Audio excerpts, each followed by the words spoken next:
महाराज लोक शाहिस्ते खानाच्या खोलीपाशी गेले, पण दंगा उठल्यामुळे शाहिस्ते खान पळू लागला. त्याच्या पाठीमागे महाराजांच्या डोक्यात एकच शाहिस्ते खान महाराज आहे. महाराज पळत पळत गेले, गेला पळत गेला बायकांच्या खोलीत जाऊन लपला.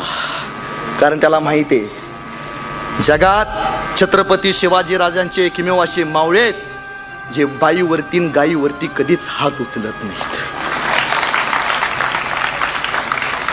पण महाराज शांत उभा राहिले.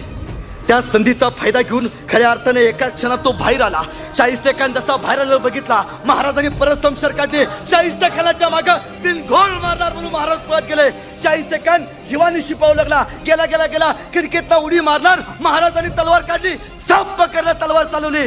जीवावरचं युद्ध 3 बोटावरती निभावलं. शाहिस्ते खान खाली पडला. शाहिस्ते खानाचा सगळे सैनिक तयार व्हायला लागलं. भरजनाक जवळ गेले. राजा निघा, लवकरात लवकर गेलं पाहिजे. सैनिक गोळा होते. ज्या वाऱ्यानं महाराज वरती गेले त्याच तीरानं महाराज माघारी आले. भरजी नायकांनी महालात जायच्या अगोदर 200 घोडी अगोदर खाली तयार करून ठेवली होती.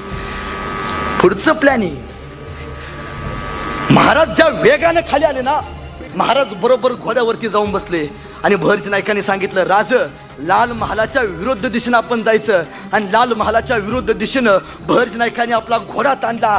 खरं तर महाराजांचं सैन्य लाल महालाच्या विरुद्ध दिशेनं गेलं. जगातला दुसरा गनिमी कावा जो भरजी नायकांनी केला, 400 बैल आणि त्या बैलांना मशाली बांधल्या होत्या आणि 400 बैल त्या लाल महालाच्या विरुद्ध दिशेनं ज्या साईडला मावळे गेले त्या विरुद्ध दिशेनं म्हणजे कात्रजकडे पाठवले. हे मशाली लावलेले 400 बैल कात्रजकडे गेले. शाहिस्ते खानाच्या सैनिकांना महालावरती बघितलं, अरे हे मावळे गेलेत कात्रजकडे गेलेत. महाराज गेले होते विरुद्ध दिशेनं. हे सगळे शाहिस्ते खानाचं सैनिक कात्रजकडे गेलं. कात्रजमध्ये पोचलं. 400 बैल दिसली, त्यांना वर बांधलेल्या मशाली दिसल्या, पण महाराजांची माणसं काय दिसली नाहीत. त्यावेळी इतिहास सांगू लागला की भरजी नायकांनी शाहिस्ते खानाला कात्रजचा घाट दाखवला.